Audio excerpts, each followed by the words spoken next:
मैं राजनांदगांव से देवाशीष झा। मैं राजनांदगांव से देवाशीष।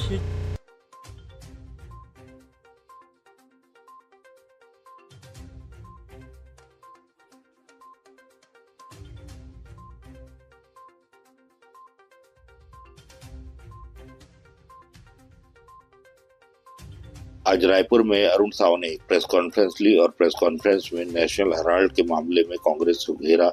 कांग्रेस के अंदर जो अंदरूनी लड़ाई चल रही उस पर बोला। कांग्रेस के समय में जो महादेव ऐप का घोटाला हुआ उस पर घेरा। छत्तीसगढ़ में औद्योगिक नीति और किसान नीति जो बनाई गई उससे जनता और किसान को कैसे लाभ पहुंचेगा, उद्योग को कैसे लाभ पहुंचेगा, इस पर भी बात की।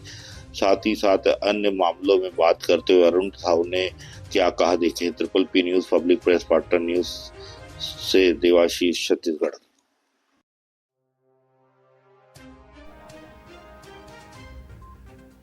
इनके पास बोलने के लिए कुछ है नहीं। जिस प्रकार से नेशनल हेराल्ड का मामला हुआ, नेशनल हेराल्ड 1937 में बनी थी। प्रारंभ में इसके 5000 शेयर होल्डर थे, जिसमें बड़े बड़े स्वतंत्रता संग्राम सेनानी और बड़े बड़े नेता शामिल थे। 2008 से नेशनल हेराल्ड का प्रकाशन बंद हुआ और कांग्रेस पार्टी ने एक बैंकिंग कंपनी की तरह 90 करोड़ रुपए का लोन नेशनल हेराल्ड को दिया। और जब नेशनल हेराल्ड ने कांग्रेस पार्टी को वो लोन वापस करने से मना कर दिया, तब एक नया षड्यंत्र और नया खेल चला। यंग इंडिया नाम की एक चैरिटेबल कंपनी बनाई गई और उस कंपनी में, यंग इंडिया कंपनी में, गांधी नेहरू परिवार का 76% का शेयर है। 38% राहुल गांधी का, 38% सोनिया गांधी का।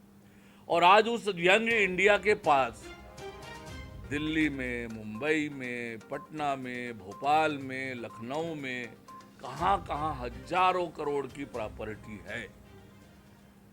ये यंग इंडिया कहने को तो चैरिटेबल संस्था है, पर ऐसा कौन सा चैरिटी का काम आज तक किया है इस यंग इंडिया ने, देश को बताना चाहिए। कुल मिलाकर वास्तविकता ये है कि पब्लिक प्रॉपर्टी को हड़पने के लिए ये यंग इंडिया बनाई गई और ये गांधी नेहरू परिवार ने पब्लिक प्रॉपर्टी को हड़पने का ये तरीका अपनाया है। जब शिकायत हुई, विस्तार से जांच हुई, ईडी ने जांच की है, ईडी ने जांच करके चार्जशीट पेश किया है और हाईकोर्ट और सर्वोच्च न्यायालय ने इन्हें जमानत दी है। न्यायालय में हाजिरी से माफी दिया है, पर चार्जशीट तो पेश हुआ है। जब ये निर्दोष है तो इसे न्यायालय में फेस करना चाहिए, इसमें हाय तौबा करने की क्या जरूरत है। और कांग्रेस की आज आदत बन गई है, अपराध और अपराधियों को संरक्षण देने के लिए सड़क पर आते हैं। सड़क पर जनहित के मुद्दे लेकर आजकल कांग्रेस नहीं आती है। अपराध और अपराधियों को संरक्षण देने के लिए सड़क पर संघर्ष करते हुए कांग्रेस पार्टी दिखती है और उसका सारा केंद्र एक परिवार होता है, गांधी परिवार, जिसके संरक्षण में कांग्रेस पार्टी काम करती है। तो ये कांग्रेस पार्टी एक परिवार की पार्टी है, उसी परिवार के हित के लिए ये काम करने वाली पार्टी है। 24 अप्रैल को पंचायत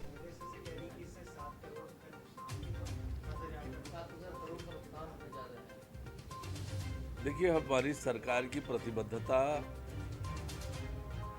किसानों के हित में निर्णय करके हमारी सरकार ने काम किया है।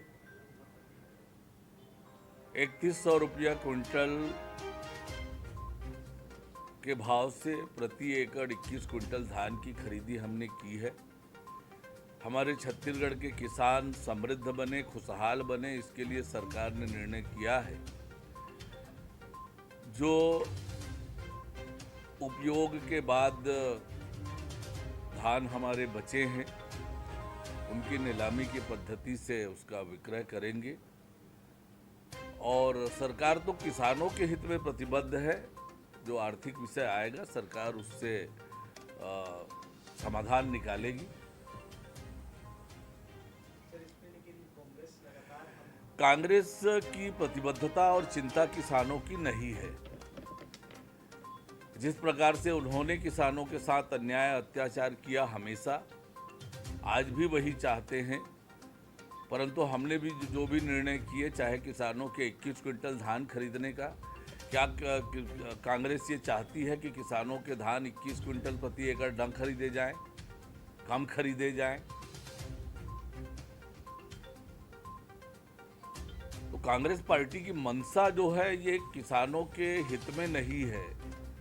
राज्य अपने आर्थिक संसाधनों से जो भी कमी होगी उसकी पूर्ति करेगी, पर किसानों की तरक्की और बेहतरी के लिए हमारी सरकार ने जो निर्णय किया है उसकी प्रतिपूर्ति करेंगे। ये सर कबीर धाम की कलेक्ट्रेट को बम से मेल आया था, कैसे देखते हैं? उस मामले की जांच हो रही है। जांच पर जो भी तथ्य आएंगे उसके हिसाब से कार्रवाई होगी। क्षेत्र में छत्तीसगढ़ को एक उपलब्धि हासिल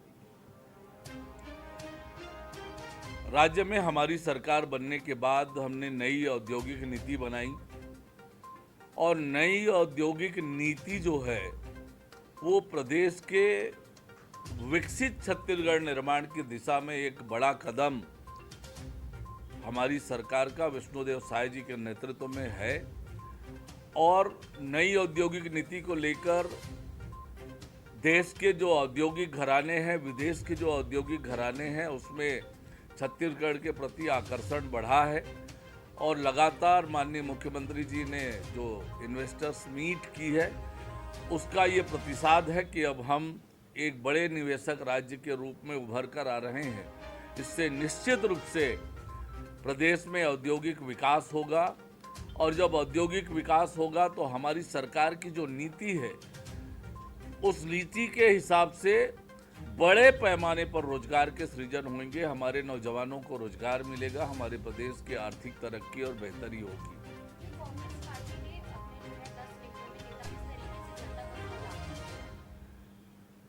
निश्चित रूप से सार्वजनिक शौचालय हमारे साफ सुथरे और व्यवस्थित हो। जो भीड़ भाड़ भरे इलाके हैं जहां पर लोगों का आवागमन होता है, ऐसे स्थानों पर सार्वजनिक शौचालय बने। वे सार्वजनिक शौचालय साफ सुथरा और व्यवस्थित रहे। ये स्वच्छता के दिशा में स्वच्छ भारत मिशन के अंतर्गत ये काम है और निश्चित रूप से इससे बड़ा लाभ लोगों को मिलेगा। कचरा फेंकने पर जो है यहाँ पर देख सकते हैं कि जुर्माने का भी प्रावधान रखा गया है। देखिए, जो नाम से भारत सरकार के उसके आधार पर ये होगा और ये निश्चित रूप से सभी की जवाबदारी है कि हमारे शौचालय स्वच्छ हों, सभी के उपयोग के लिए वो होता है। सर, ये कांग्रेस का कहना है कि मोदी और अमित शाह ने बदले किसानों से तस्दीक किया कि ये बंद क्यों नहीं हो सकता है। देखिए, बंद करने के बारे में बात करने वाले ये लोग इनके संरक्षण में कैसे महादेव सट्टा फला फूला, कैसे इनके नेता और कैसे इनके अधिकारी इन्वॉल्व थे। सत्ता के संरक्षण में चला महादेव सट्टा। छत्तीसगढ़ के नौजवानों को, छत्तीसगढ़ के लोगों को सट्टा जुआ में फंसाने का काम जिस कांग्रेस पार्टी ने किया, उसके मुंह से ये बातें शोभा नहीं देती है। जांच एजेंसियां तेज गति से काम कर रही है, कोई भी दोषी बख्शा नहीं जाएगा।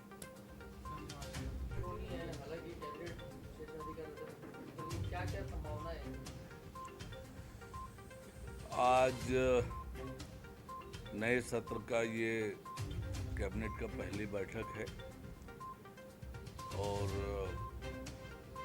मंत्रालय में बैठक रखी गई है। बैठक मुख्यमंत्री आदरणीय विष्णुदेव साय जी की अध्यक्षता में होगी।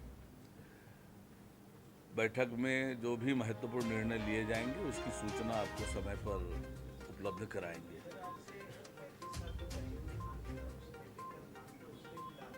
रायपुर में पहले किसी और को जो है नेता प्रतिपक्ष बनाया गया था। बागी नेता जो आकाश तिवारी है, निर्दलीय चुनाव लड़कर आए थे, पार्टी में वापसी की, अब उन्हें जो है नेता प्रतिपक्ष बना दिया निगम का, कैसे देखते हैं? देखिए, कांग्रेस पार्टी का ये अंदरूनी मामला है, पर जैसे मैं बार बार कहता हूं कि कांग्रेस में तो उखाड़ पछाड़ का खेल चल रहा है